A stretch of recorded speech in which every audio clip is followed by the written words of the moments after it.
Hey guys, welcome to my channel commerce by Shivani Sahu. आज की इस वीडियो में हम डिस्कस करने जा रहे हैं बॉन्ड्स की वैल्यूएशन किस तरह से करते हैं और वाईटीएम किस तरह से कैलकुलेट करते हैं। ये सब आज की इस वीडियो में हम डिस्कस करेंगे। So watch this video till the end. So let's start the class. अब हम बॉन्ड्स की वैल्यूएशन के बारे में यहाँ पे पढ़ेंगे। उससे पहले हम जान लेते हैं बॉन्ड्स होते क्या हैं। ये मैंने अपनी पहले वाली वीडियो में भी आपको बताया है कि बॉन्ड्स क्या होते हैं, कितने क्या क्या फीचर्स होते हैं बॉन्ड्स के। ये सब आपको मैंने अपनी पहली वीडियो में भी बताया हुआ है। सो उसका लिंक मैं डिस्क्रिप्शन में दे दूंगी, उस वीडियो को देख लीजिएगा। उसमें फुल इन्फॉर्मेशन है बॉन्ड से और सिक्योरिटी से रिलेटेड। सो हम थोड़ा रिकॉल कर लेते हैं और बॉन्ड्स के बारे में यहाँ पे पढ़ लेते हैं। बॉन्ड्स क्या होते हैं? ये एक तरह का डेट होता है कंपनी के लिए, जो कंपनी बोरो करती है किससे? पब्लिक से, एक फिक्स्ड रेट ऑफ इंटरेस्ट पर। सपोज एक कंपनी ने बॉन्ड्स इशू करे हैं और पब्लिक ने उसे होल्ड किया है, तो उसे क्या मिलेगा? एक फिक्स्ड रेट पे इंटरेस्ट मिलेगा। पर ईयरली भी हो सकता है और ईयरली भी हो सकता है और हाफ ईयरली भी हो सकता है। ये मोस्टली ये हाफ ईयरली ही होता है। अब बॉन्ड्स इशू कौन करता है? बॉन्ड्स कौन इशू करता है? गवर्नमेंट इशू करती है और प्राइवेट सेक्टर भी इशू करता है। अब जो गवर्नमेंट इशू करती है वो करती है लार्ज अमाउंट में, लेकिन जो प्राइवेट सेक्टर होता है वो लार्ज अमाउंट में इशू नहीं करता है, वो कुछ ही अमाउंट में इशू करता है बॉन्ड्स। ओके, अब जो प्राइवेट सेक्टर है वो जो बॉन्ड्स इशू कर रहा है उसको हम कॉर्पोरेट सिक्योरिटीज भी कहते हैं। यहाँ तक आप सबको समझ आ गया होगा। ओके, सो बॉन्ड्स को कैलकुलेट कैसे करते हैं, बॉन्ड्स की प्रेजेंट वैल्यू को कैसे कैलकुलेट किया जाता है, उसका फॉर्मूला यहाँ पे देख लेते हैं हम। उसका फॉर्मूला यहाँ पे दिया हुआ है। इस फॉर्मूले को इस तरह से भी हम रिप्रेजेंट कर सकते हैं। ओके, सो मोस्टली हम इस फॉर्मूले का यूज़ ज़्यादा करेंगे। सो यहाँ पे देख लेते हैं प्रेजेंट वैल्यू ऑफ बॉन्ड्स निकालने का जो फॉर्मूला है यहाँ पर है आई का मतलब क्या है? Annual interest payment. पीवीएफ का मतलब है present value annuity factor. Okay, इसे A4 टेबल से हम देखेंगे। आई का मतलब है रेट ऑफ इंटरेस्ट, एन का मतलब है नंबर ऑफ ईयर्स और पीवीएफ का प्रेजेंट वैल्यू फैक्टर A3। अब यहाँ पे हमने पीवीएफ लिया है और यहाँ पे हमने पीवीएफ लिया है। अब ये क्यों लिया है? ये इसलिए लिया है क्योंकि ये क्या है? हमारी रिडम्पशन वैल्यू है। ये क्या है? हमारी रिडम्पशन वैल्यू है। जो रीपेमेंट होती है हमारी बॉन्ड की कुछ मैच्योरिटी के बाद, वो वैल्यू है। ओके, सो यहाँ पे एक बार में ही पेमेंट हो जाती है तो यहाँ हम पीवीएफ लगाएंगे। ओके, लेकिन जब इंटरेस्ट की बात आ रही है तो इंटरेस्ट तो हमें ईयरली भी मिल रहा है, हाफ ईयरली भी मिल रहा है। सो ये एन्युटी में जा रहा है। ओके, इसकी ये एन्युटी में जा रहा है, तो फिर इसमें हम कौन सा यूज़ करेंगे? पीवीएफ। अगर आपने टाइम वैल्यू ऑफ मनी की वीडियो देखी हो तो आपको पता चलेगा कि पीवीएफ का यूज़ हम क्यों करते हैं और पीवीएफ का यूज़ हम क्यों करते हैं। ओके, सो क्वेश्चन देख लेते हैं यहाँ पे। A company issue 5% ₹1000 bonds with 5 years to maturity. एक कंपनी ने इशू करे हैं 1000 बॉन्ड्स 5% रेट ऑफ इंटरेस्ट पर 5 years के लिए। The other similar bonds are sold to yield 10%। अब इसी के जैसे जो बॉन्ड्स है 1000 के, वो क्या कर दिए हैं? सोल्ड कर दिए हैं। कितने यील्ड पे? 10%। यील्ड का मतलब रेट ऑफ रिटर्न भी हम कह सकते हैं। The payment of interest is half yearly, और जो पेमेंट करी गई है वो इंटरेस्ट की, वो किस तरह से की गई है? Half yearly. ओके, फाइंड करना है हमें पीवी। ओके, पीवी भी बोल सकते हैं हम इसे और प्रेजेंट वैल्यू ऑफ बॉन्ड भी बोल सकते हैं। ओके, मतलब बीओ से भी रिप्रेजेंट कर सकते हैं। सो यहाँ पे हम इसे कैलकुलेट करके देख लेते हैं। सब पहले तो हम यहाँ पे कैलकुलेशन कर लेते हैं इसकी। अब यहाँ पे क्या बोला है? Half yearly. इंटरेस्ट की जो पेमेंट होगी वो किस तरह से होगी? Half yearly. ओके, तो यहाँ पे हाफ ईयरली इंटरेस्ट की पेमेंट होगी। सो ये जो 10% दिया हुआ है रेट ऑफ रिटर्न, यील्ड जो यहाँ पे दी हुई है 10%, ये कितने की दी हुई है? पूरे साल की दी हुई है। पूरे साल की दी हुई है। ओके, इसको हम हाफ ईयरली में चेंज करेंगे तो इसको क्या कर देंगे? डिवाइड कर देंगे 2 से। तो यहाँ पे कितना आ जाएगा हमारा? 5%। अब ये क्या अब जो हाफ ईयरली में हमारे इंटरेस्ट की पेमेंट होगी वो किसके हिसाब से होगी? 5% के हिसाब से। ठीक है, 5% हमें हाफ ईयरली पे होगा। अब यहाँ पे 5 years की मैच्योरिटी थी। ठीक है, इसे हम पीरियड ऑफ टाइम भी बोल सकते हैं। ठीक है, पीरियड ऑफ टाइम भी बोल सकते हैं, पीरियड्स बोल सकते हैं 5 years को। सो ये जो 5 years हैं ये तो एनुअली के हिसाब से ईयर्स हो गए हैं, लेकिन हमें यहाँ पे हाफ ईयरली चाहिए। हाफ ईयरली चाहिए ना, तो हाफ ईयरली करने के लिए हम क्या कर देंगे? 2 से मल्टीप्लाई कर देंगे। क्या कर देंगे, 2 से मल्टीप्लाई कर देंगे। तो ये कितने हो गए, 10 पीरियड्स। कितने पीरियड्स के लिए हो गया है, 10 पीरियड्स के लिए। 5% जो हो गया है वो कितने पीरियड्स के लिए हो गया है, 10 पीरियड्स के लिए। ओके, अब रेट ऑफ इंटरेस्ट निकालना है कि मतलब 6 मंथ्स का जो रेट ऑफ इंटरेस्ट हो मिलेगा हमें, वो कितना मिलेगा। ओके, ये हमें यहाँ पे कैलकुलेट करना है।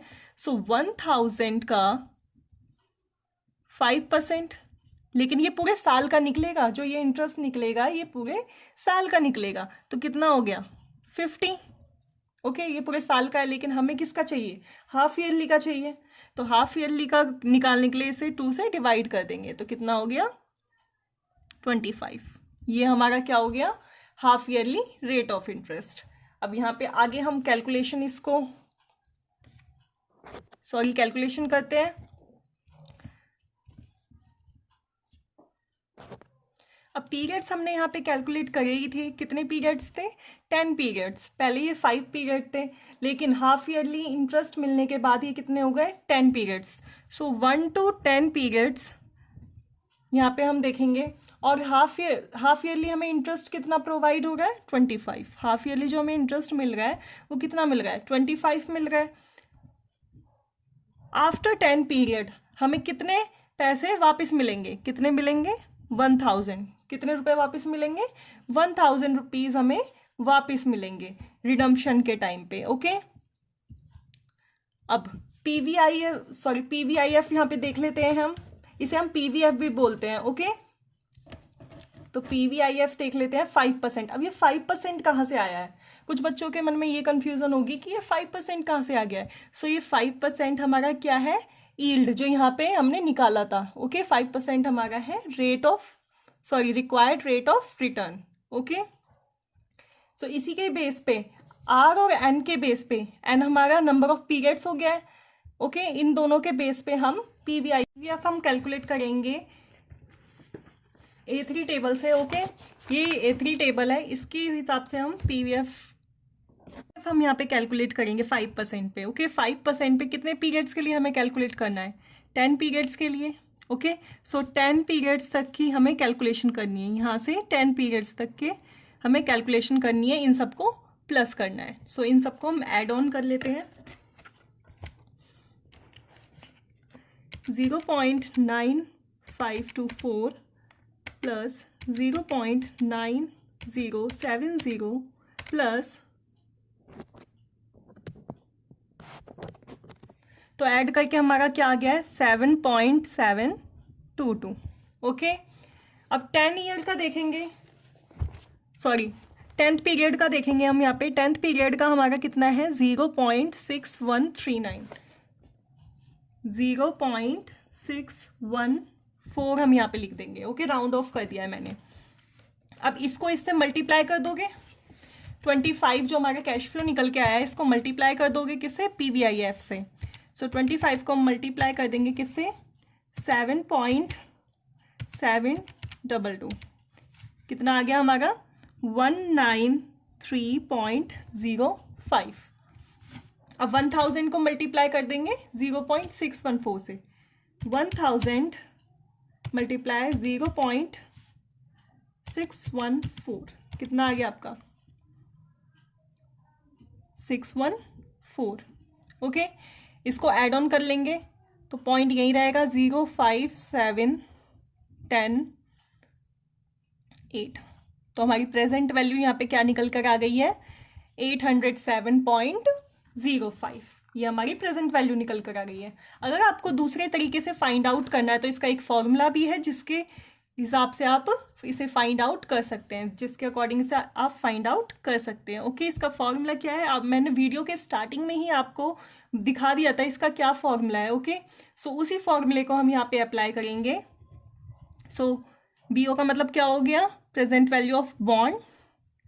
आई का मतलब एनुअल इंटरेस्ट, यहाँ पे हम हाफ ईयरली इंटरेस्ट लेंगे।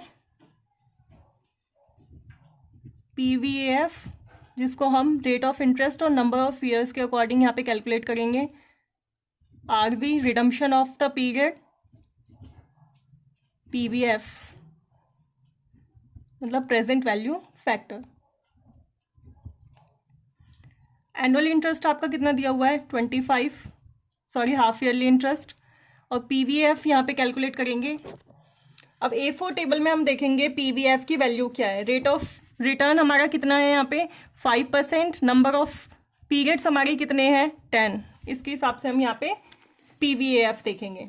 सो पीवीएफ यहाँ पे हमें दिया हुआ है 5% में 10th पीरियड पे कितना दिया हुआ है 7.722, ओके 7.722 जो कि हमने यहाँ पे कैलकुलेट किया था, प्लस रिडम्पशन वैल्यू हमारी कितनी है 1000, और पीवीएफ हमें कितना दिया हुआ है 0.614, ये हमने पहले ही यहाँ पे निकाल लिया था। सो इन दोनों को कैलकुलेट कर देंगे।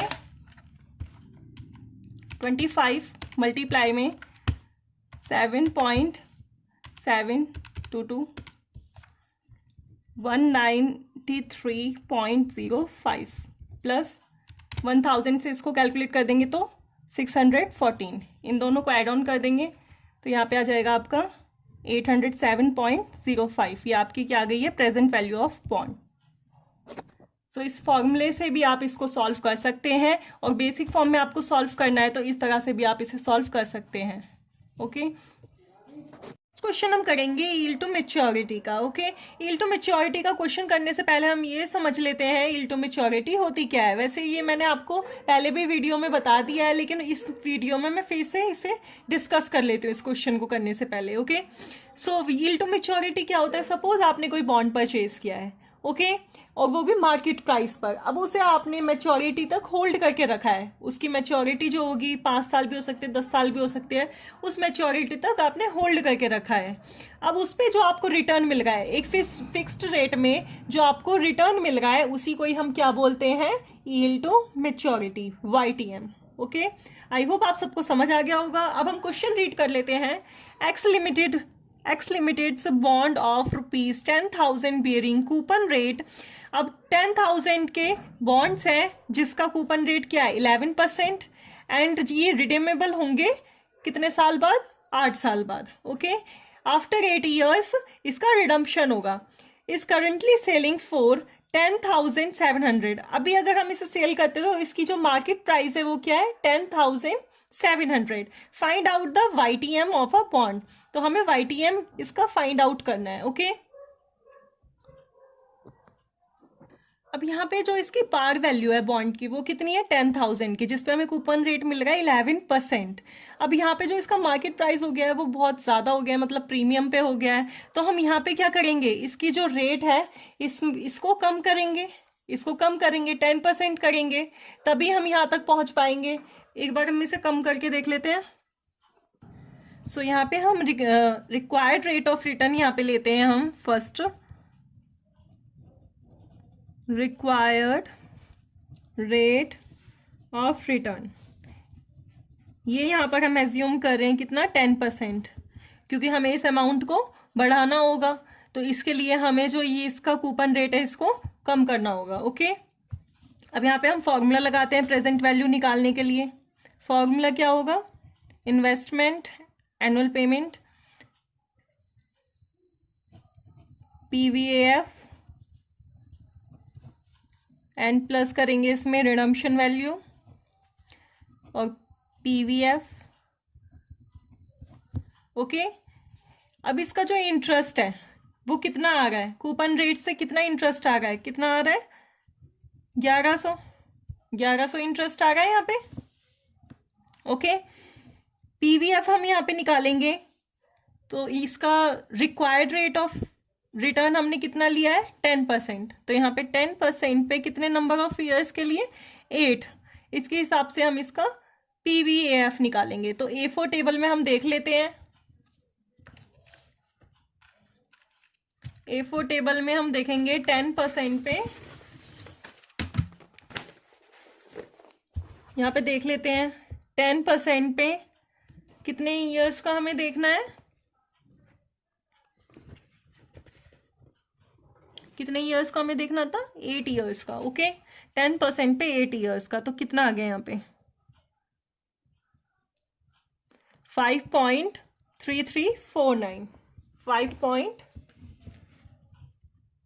335।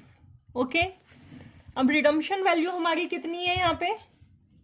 रिडम्पशन वैल्यू है हमारी यहाँ पे 10,000।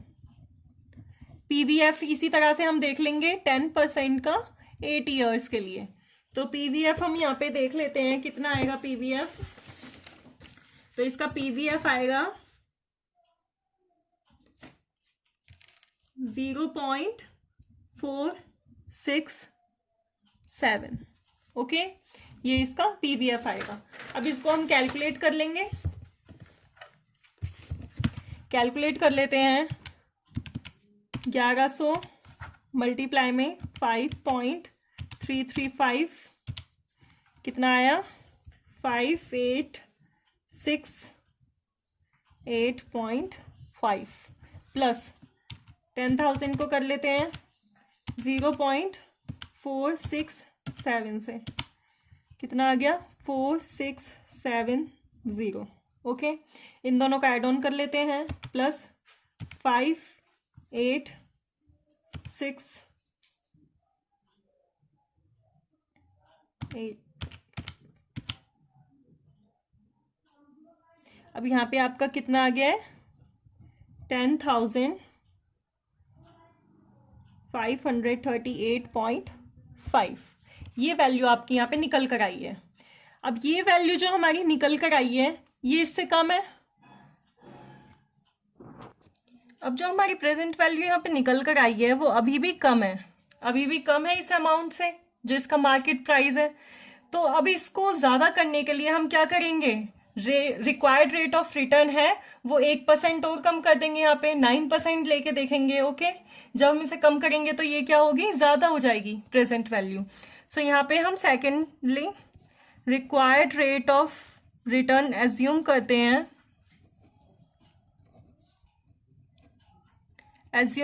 कितना? 9%। कितना एज्यूम कर रहे हैं? 9%। अब इसी तरह से पूरी कैलकुलेशन होगी इसकी।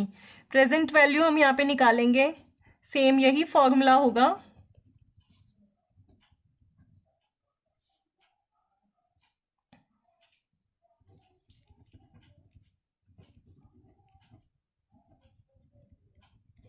सेम यही चीजें अप्लाई होंगी। 1100 बस जो पीवीएफ हमारा यहाँ पे निकल कर आएगा वो आर एन, मतलब आर जो है हमारा यहाँ पे 9% हो गया है, यहाँ पे 10% था, यहाँ पे 9% हो गया है, और एन हमारा 80 है। तो आर और एन के बेस पे ही पीवीएफ हम A4 टेबल से देखेंगे।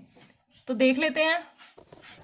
तो पीवीएफ हमारा क्या आ गया है यहाँ पे? 5.535 प्लस रिडम्पशन वैल्यू है हमारी 10,000 और पीवीएफ क्या निकल कर आया है? 0.502। ओके, सो इसको यहाँ पे कैलकुलेट करेंगे हम।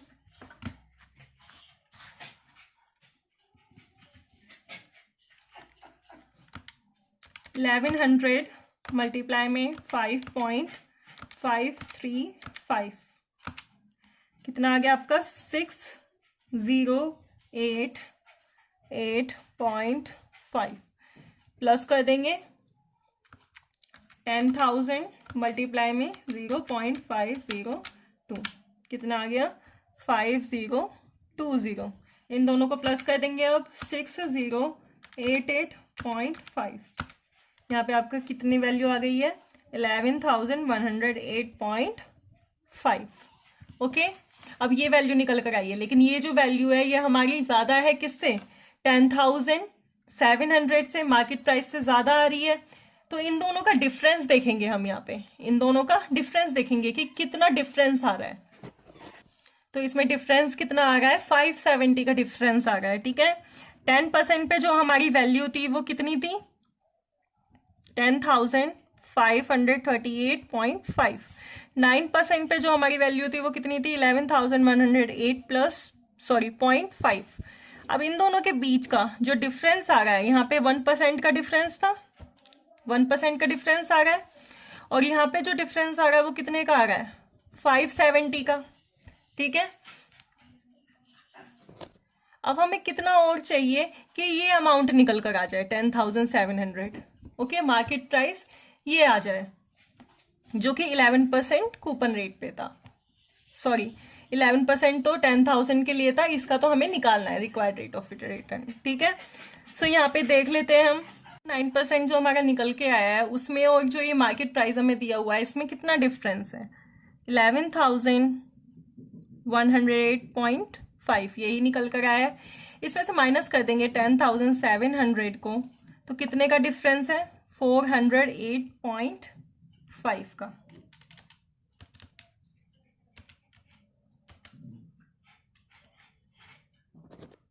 ये डिफरेंस निकल कर आ गया है। ओके, सो 1% जो हमें दिया हुआ था, 1% जो हमें दिया हुआ था, कितना डिफरेंस था उसका, 570। कितना डिफरेंस था, 570।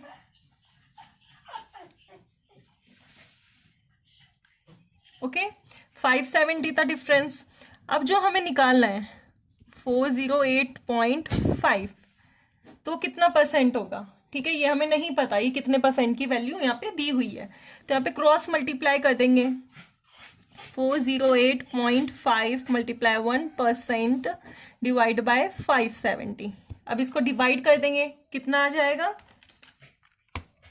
408.5 डिवाइड कर देंगे 570 से, तो कितना आ जाएगा, 0.72%। ये जो क्वेश्चन मार्क की वैल्यू थी वो कितनी निकल कर आई है, 0.72%। ओके, तो हम 9% जो हमारा था, ये 9% जो हमारा था, इसमें हम कितना ऐड ऑन करेंगे, 0.72%। ओके, इसको ऐड करने के बाद आपकी वैल्यू क्या निकल कर आई है, 9.72%। ये आपकी क्या है, यील्ड टू मैच्योरिटी। अगर आप मार्केट प्राइस पे बॉन्ड को परचेज करते हैं तो उसमें जो आपको रेट ऑफ रिटर्न मिलेगा वो कितना मिलेगा, 9.72%। ये चीज मैंने आपको बताई भी थी। अगर कूपन रेट जो है वो ज्यादा है किससे, रेट ऑफ रिटर्न से, तो वो जो होगा किस पे होगा, प्रीमियम पे। ओके, जो उसका मार्केट प्राइस होगा वो प्रीमियम पे होगा। और अगर कूपन रेट जो है वो कम है किससे, रिक्वायर्ड रेट ऑफ रिटर्न से, तो वो किस पे होगा, डिस्काउंट पे। ये चीज मैंने आपको पिछली वीडियो में बता दी थी। ओके, आई होप आप सभी को यहां तक समझ आ गया होगा। अगर कोई क्वेरी है, कोई दिक्कत है, तो आप मेरे से कमेंट करके पूछ सकते हैं। ओके, अगर ये वीडियो आपको अच्छी लगी हो तो प्लीज इसे लाइक कीजिए और मेरे channel commerce by Shivani Sahu को सब्सक्राइब कीजिए। Thanks for watching.